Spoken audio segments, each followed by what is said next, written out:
Welcome to the Cybersecurity Vault. I'm your host, Matthew Rosenquist, CISO, Industry Cybersecurity Strategist and Advisor. And today, we're going to talk about the impacts and ramifications of evolving geopolitical warfare. And we're going to talk kinetic and social and cyber and bring it all together. So I am absolutely psyched to be talking with Ryan McBeth. Ryan is a recognized intelligence analyst. He is a social media influencer with like over 1 million followers on his YouTube account. He's a technologist and an author who is well known for his global military insights on his YouTube channel and has earned, again, over 1 million followers for all of his content, which is great. Everybody has to go out and follow him now. So welcome, Ryan. Thank you for coming and talking with us. Well, thank you so much for inviting me. I really appreciate it. You mind if I smoke? Not at all, by all means. So, Ryan, you cover a lot of kinetic warfare and traditional military intelligence topics. And cyber has kind of become a form of asymmetric warfare for aggressive governments to advance their foreign policy objectives. How are you seeing cyber and cybersecurity in general evolve from an intelligence analyst perspective? Well, it's not just asymmetric. I mean, I suppose it's traditionally thought of as asymmetric warfare, because it allows a smaller nation to hit above its weight. But it's actually rapidly becoming part of joint all-domain warfare. When you use a cyber attack to do something like, let's say, cripple the ability for to collect tolls at a bridge, or shut down the ability for a bridge to open or close, let's say. You've been able to insert some sort of software onto the actual systems that will open and close the bridge. Well, in a case like that, you might not be able to open the bridge to let a boat pass through, right? So now you've just used a cyber weapon as an honest-to-God weapon, because a cyber weapon is an effector, right? And what is a weapon but an effector? Yeah, I've often said, do you buy a drill because you want a drill, or do you buy a drill because you want a hole, right? Nobody buys a drill because they want a drill. All right, maybe there's some drill collectors out there, but for the most part, you buy a drill because you want a hole, right?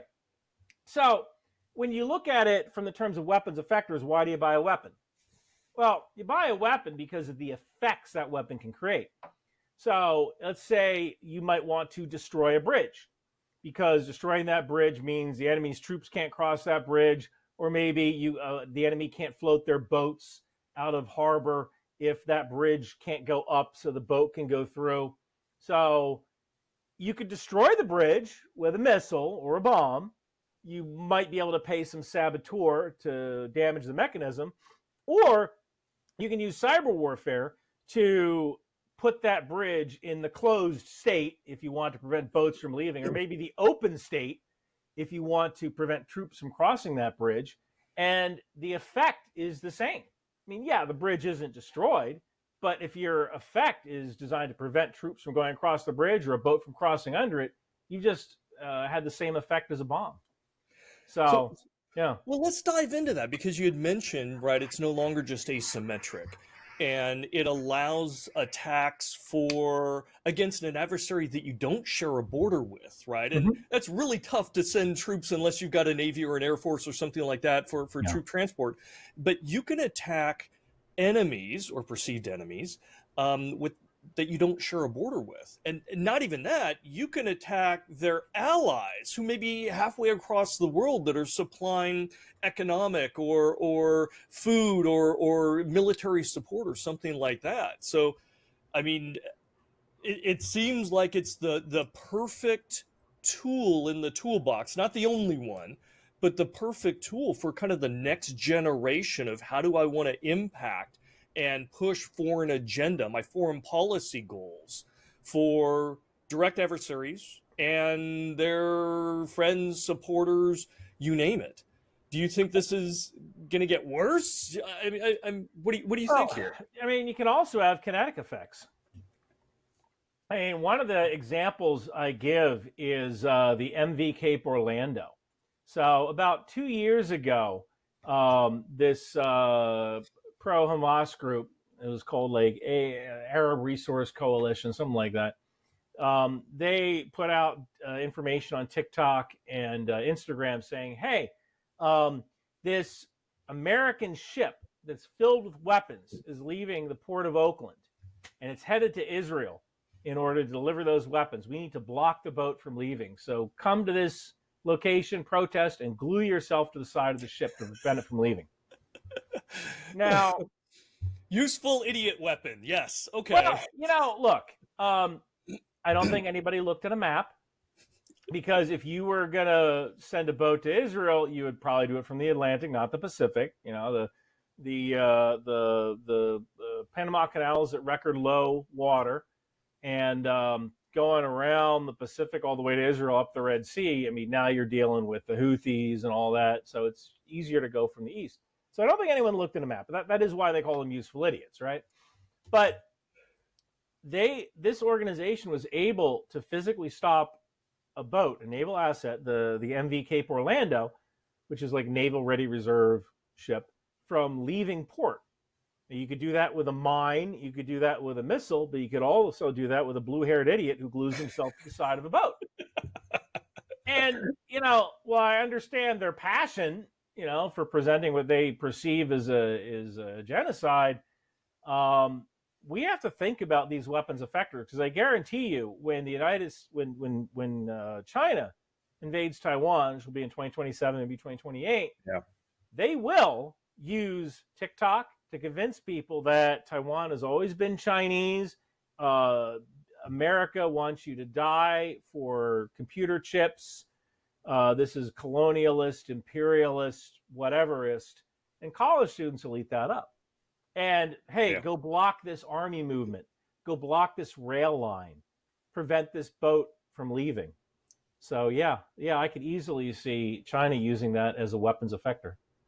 And I've seen how in the past you've investigated misinformation and disinformation campaigns like Yeah. this. Truly organized campaigns that are reproducing on a certain schedule exact wordage, right, to basically conduct cognitive attacks against, well, those useful idiots, right, or anybody Yeah. that'll listen to get them to act on behest of the organization.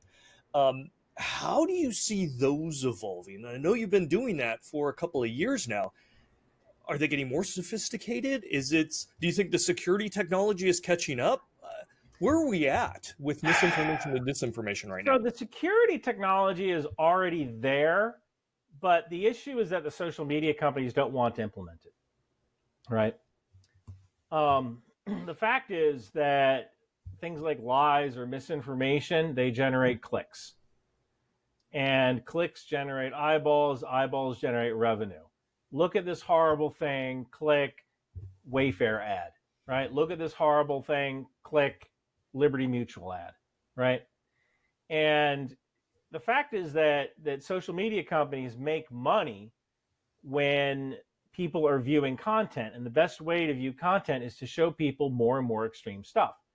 One of the things that I've suggested, and Twitter just recently implemented, I think about 3 months ago, but it's a checkbox. That is, we can use things like perceptive hashing, or oh my god, I forget the darn name of it. I actually did a whole video about it, where you actually the sine wave of the actual image. I can't remember the darn name of it, but you can determine what images are like other images. Sure. So let's say you put a community note on something, or you ban something because someone uploaded an image, and I'll give you a good example. About 2 years ago, this person uploaded a picture that had an Israeli girl writing on a shell, and it said, look at how the Israelis feel. A young girl is writing "Death to Palestine" on a shell. And I saw that, and I remembered, you know what? That is from 2006. the last time Israel had a major operation in Gaza, it was Operation Cast Lead, I believe. And that image was controversial back then, but someone was repurposing that image for today. Well, a social media company should be able to identify that. We have pools of images and say, hey, this image was taken back in 2006, so it may not relate to the current conflict. But it spreads and spreads and spreads. It would be trivial to implement this, but the problem is that social media companies would make less money. Do you think with the advances of AI, Mm-hmm. we're going to see the attackers kind of leapfrog some of those potential controls? Because you don't have to repurpose something back from 2006, even if it was a stellar hit back then and helped you. You can now generate something even more, impactful along the same kind of mental lines, Yeah. and you can do it 50, 100, 1,000 different ways using AI. I certainly think so. I did a lecture last year in Australia about for emergency responders, and one of the things I talked about was that AI is a huge fear because let's say someone could use AI to show like a school bus going off a ravine, right? So it shows a school bus going off a ravine, and yeah, and if enough people say, "Hey, this is real," first responders might be directed toward a place that doesn't exist or looking for an accident that didn't happen, and meanwhile other people are dying, right? So using AI created video to simulate an incident or come up with a false video in order to stoke public opinion or get emergency responders to do something they would normally do, that is a huge concern. And we are getting to the point where it's going to be very difficult to tell the difference between true and false when it comes to video. I could see a point where video and images are no longer allowed in court. Right. Yeah, it makes I'm not sense. a lawyer, but I can see that point. We're rapidly approaching that. Do you think we're going to see more false flag operations with the use of generated content, voice, video, images, things of that sort at the nation state level? Absolutely. Absolutely. I mean, if one of the big issues is that because America has a free society, we have freedom of speech, and even lies are freedom of speech, right? So, kind of the issue here is that how do you balance controlling what foreign governments are putting out there versus an American's right to make up content and lie? I don't know how to square that circle. Unfortunately, I'm not a lawyer. I'm not a politician. I don't know how to do that. I can only talk about my concerns about it. So, if we pull back, then, do Mhm. you think that the manipulation of digital trust, do you think that's being weaponized I mean, it's always been weaponized, right? But do you think the pace of that is significantly increasing? Not right now, mainly because I think it's been staying at a steady rate recently, but I certainly could see it increasing in the event of some sort of conflict. Absolutely. Well, so let's talk conflicts, right? Okay. How are the current geopolitics and hotspots really impacting the weaponization of the internet? And let's be specific on the hotspots. You've got Ukraine, you've got Mhm. Israel and Gaza, right? You've got the Houthis, and you've got some other tensions. You mentioned Taiwan, Yeah. right? That also believe is going to be emerging. Uh, do you Well, think that yeah. this weaponization that we need to start being more prepared, and what are you seeing in these hotspots? Well, typically, what you're seeing is you're using information warfare again as a weapons effector. One good example, you take a look at something like Ukraine. Um, if let's say Russia doesn't want the United States sending artillery shells to Ukraine, there's a couple of ways that Russia could prevent that. They could fire a missile at the plant in Scranton, Pennsylvania. That's where some of our artillery ammunition is made. Big plant It there. is Yeah. it is within Russia's capability to load some Bear bombers with cruise missiles and fire those missiles. Really? At, Bears? yeah, Bears backfires. Yeah, you can try Come to throw on, put them on a Tupolev, 195 or something. Maybe Bears? you can use that too, but yeah, the Russia still has Bears.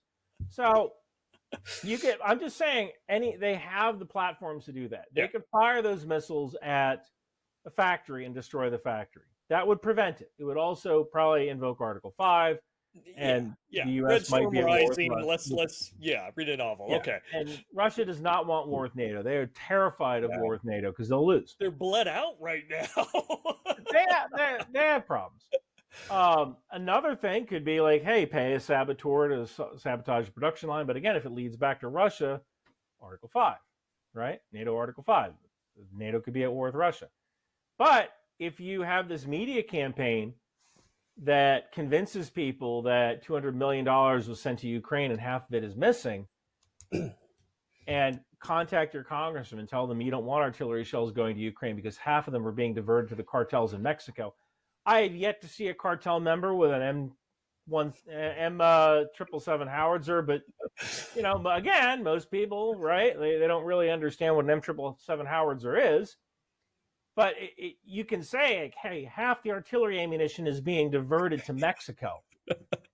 Look, Tucker Carlson said half the weapons that were being sent to Ukraine are being diverted to Mexico. I have yet to see half of the M1 tanks we saw sent to Ukraine. I don't even know how they'd get them out. They can't get them out from the Black Sea. They'd have to railhead them, send them back through Poland, get them to go to Antwerp, put them on a ship, and float them to Mexico. Like, some of this stuff's just absurd.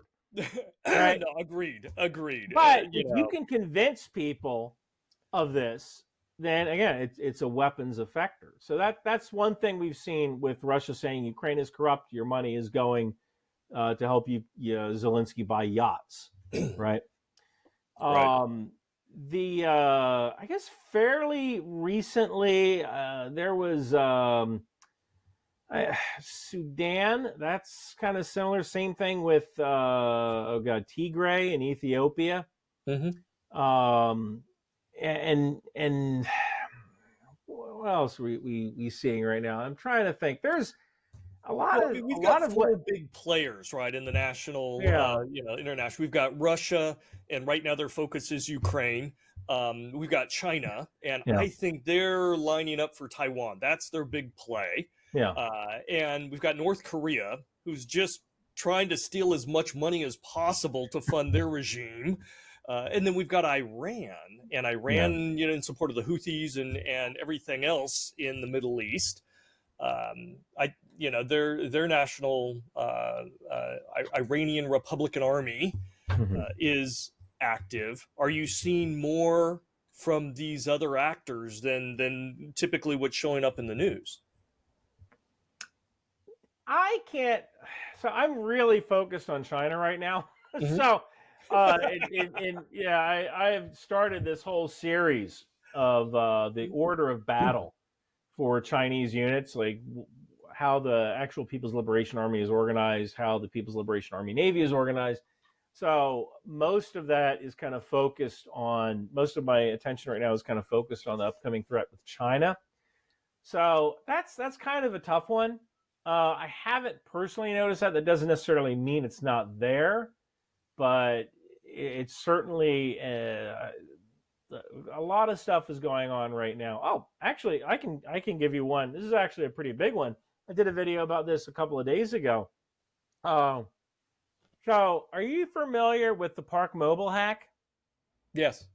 All right. So, a couple of weeks ago, I guess a couple of months ago too, there was a website that was put up online, and it was called was it Dodge Quest? Dodge Quest or Doge Quest. So Doge Quest essentially outed these Tesla owners all over the nation, including me.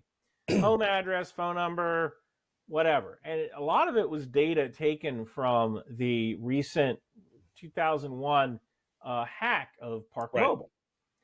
And the Park Mobile, it worked because most people named their Tesla, right? Or Model 3 or whatever. We're So not creative. Yeah, right.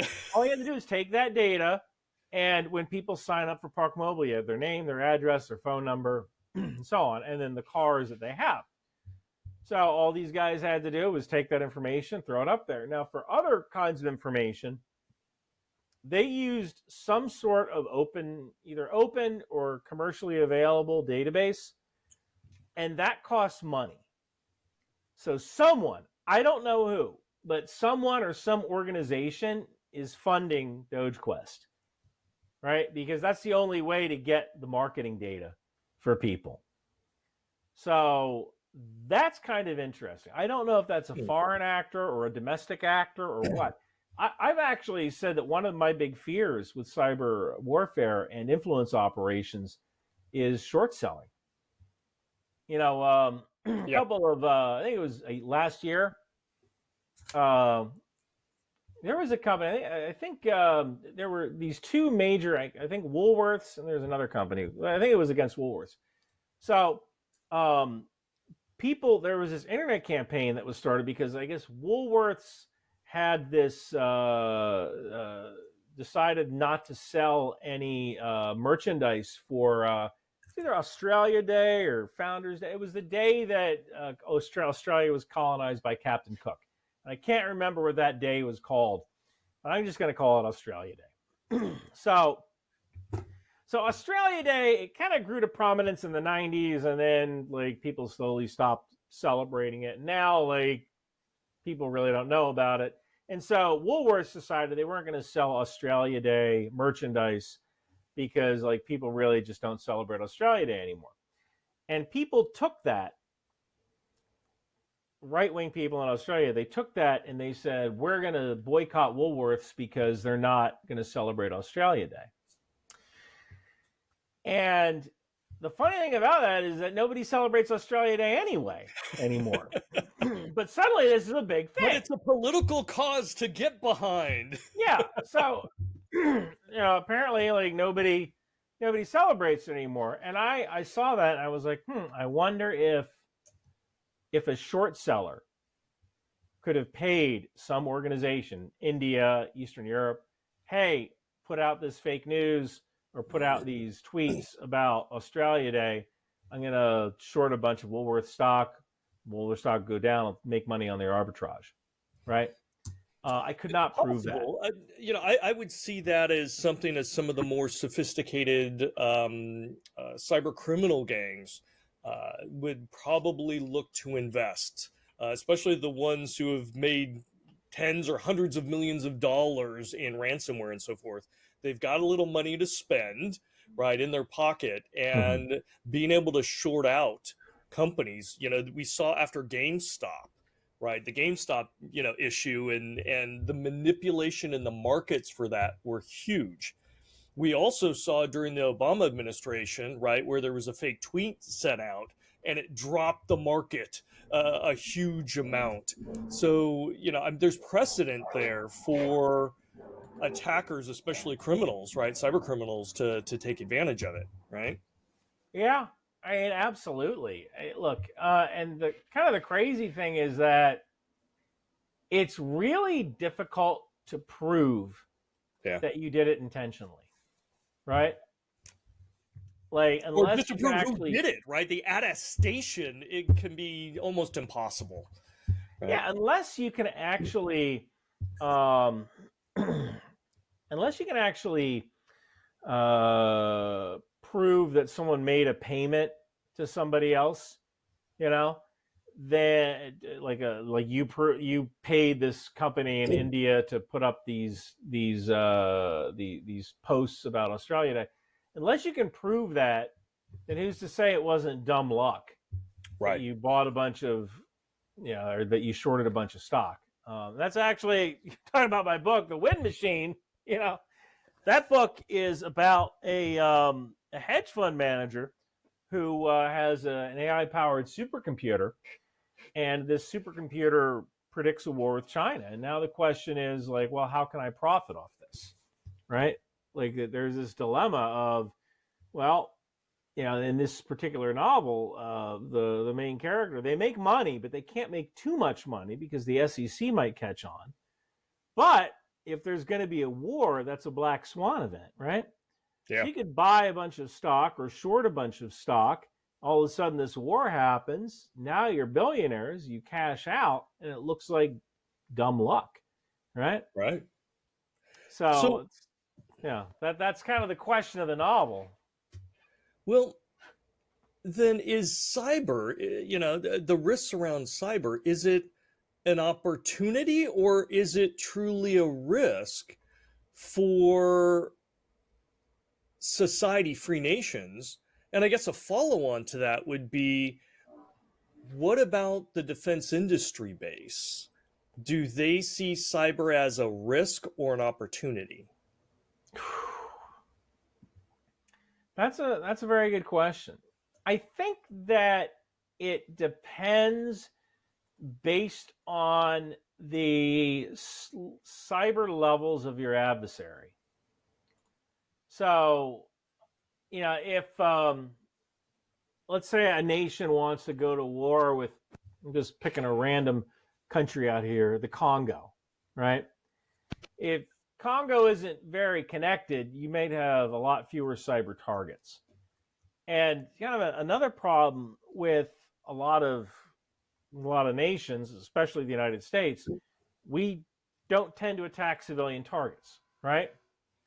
Most militaries, their networks are firewalled, or they're on a totally different network. Like the US has CIPRNet, JWICS, right? Mm-hmm. And that is not connected to the internet, or if it is, it goes through what's called a cross-domain solution, so data gets fed across and checked Yeah. before it goes in, or even when it goes It's out. through DMZs, right? Yeah, Inner and outers and all sorts of filters and and random checks and everything it's else. very Yeah. hard to penetrate. But if, let's say, the U.S. wanted to attack Russia, all right, with a cyber attack, how do we do that?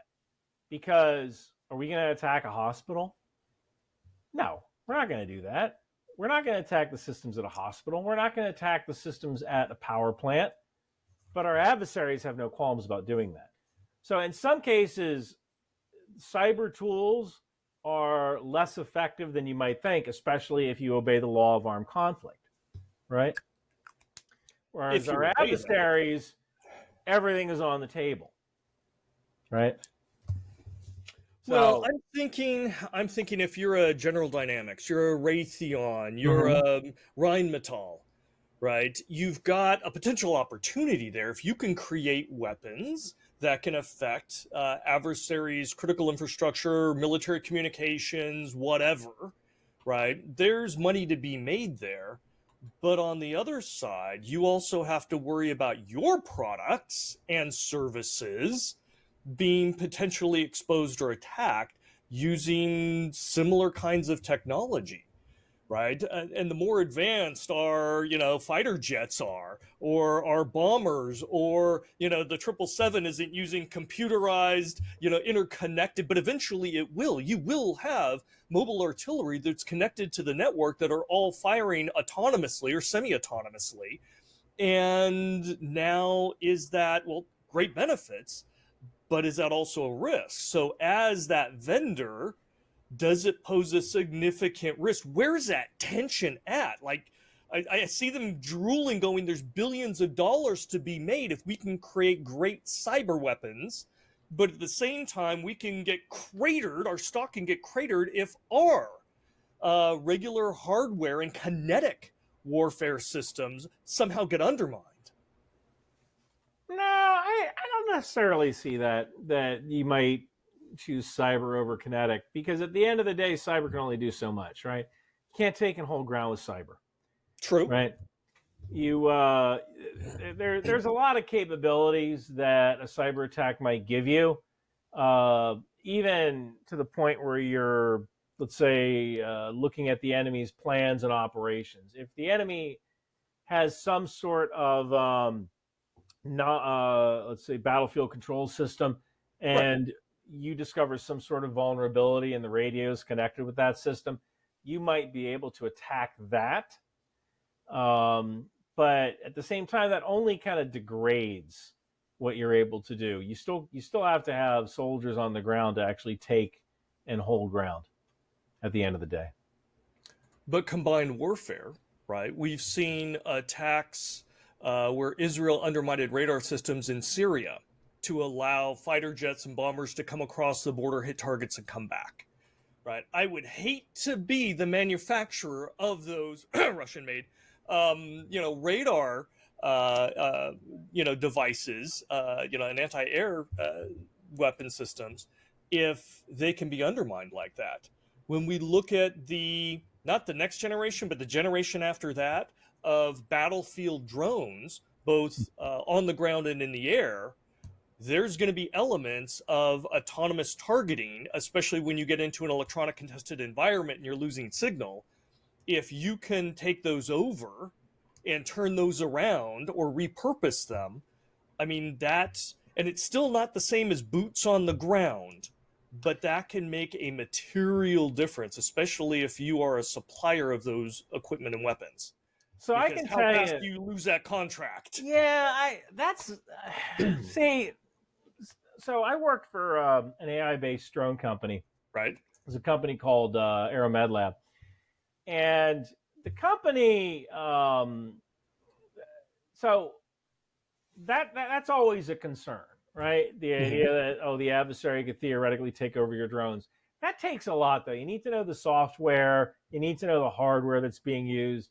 And one thing that we did was essentially the drone didn't have a radio at all. So once it went out, we actually couldn't recall it. And the only way that we could communicate with that drone once we sent it was using what's called a semaphore. So essentially, we would use almost like a QR code. Okay. And that would let the drone know, okay, you're off program. So if you're told, like, hey, ignore all inputs unless you see this specific semaphore first, then that pretty much protects you against any kind of hacking. So yeah, I don't know. I don't know about that. Whether for every defense, there is always a workaround, right? And when you look at, let's see, uranium refiners, centrifuges in an air-gapped network inside of a mountain inside Iran, it'd be impossible to hack those, and yet it's not, right? And that's an old hack. And we're seeing more and more in the hardware space, right? So I don't how have did to that hack your happen, system in right? flight. I'm going to hack the firmware you're going to use, and they will come under my control, at a certain date once you launch them, right? Yeah, that's a tough one, right? Like you're talking about the Stuxnet hack, right? Sure. And that was done, I believe they used the printer updates, right? But again, if you push everything through a cross-domain solution, then you really don't need to worry about that, right? Well, you still need to worry about it. You're worrying about it by putting it through a cross-domain solution first, right? You're putting it through you had to get CDS, past the air-gap network. yeah, right? or an air-gap network. Yep. And even then, like you wouldn't normally take a thumb drive and just plug it into a computer. And this is one of the reasons. Not now. Back then they did. Back then they did, but certainly not now, right? So, yeah, any kind of network is always a trade-off between usability and security, right? You can have the most secure system in the world. I take my computer into a closed room inside a Faraday cage. It's great. Works out really well. But it's really difficult to get information to it, right? Yeah. So, I don't know. Usually air-gap networks tend to be very difficult to penetrate, right? Unless you have a person on the ground, and that can be very tough, especially because you'd have to find the right person and you'd have to exploit that person and get them to do something they wouldn't normally do, right? And normally in countries where you're working for the regime, I mean, you're pretty well vetted. And you know what side your bread is buttered on. one of the things people complained about when Doge started firing people was like, hey, what if some of these people with security clearances decide to go to Russia, sell their secrets to Russia or China as Yeah. revenge for getting fired? And like that is the kind of thing someone who's never held a security clearance would say, right? Like for the most part, you're just not doing that. Like most people Right. take their oath very, very seriously. So yeah, I think just having an air gap network seems very, very difficult to penetrate. So, last question. And so, we've got a lot of viewers that are cybersecurity leaders, CISOs, directors, things of that sort. Mm-hmm. And, you cover so much. Given the pressure and the risks, right, of geopolitical warfare, whether it's kinetic or political, misinformation, cyber, whatever it is, right? How do you think cybersecurity leaders should act, should be adapting now for potentially what's coming? Oh, that's a very good question. Um, I think that they should come up with plans for how to deal with things like a two-man rule. Let's say a war does start, and it could be something as simple as you work for a company that does the bookkeeping for a company that supplies screws for the F-35, right? You need to worry about elicitation. You need to Mm-hmm. worry about your people accidentally or intentionally uh, exposing your client's client through your systems, right? It could just be as simple as you share your bookkeeping link with another company, and that other company works for Lockheed Martin, and that is a vector, right? That is an attack vector. So that's probably something companies should start doing, is just coming up with a plan in the event of war of how you're going to react to that, which could be as simple as, hey, if you ever access this kind of information, you have to have a two-man rule. Two people always have to be on the computer at any given time to make sure you're keeping the other guy honest.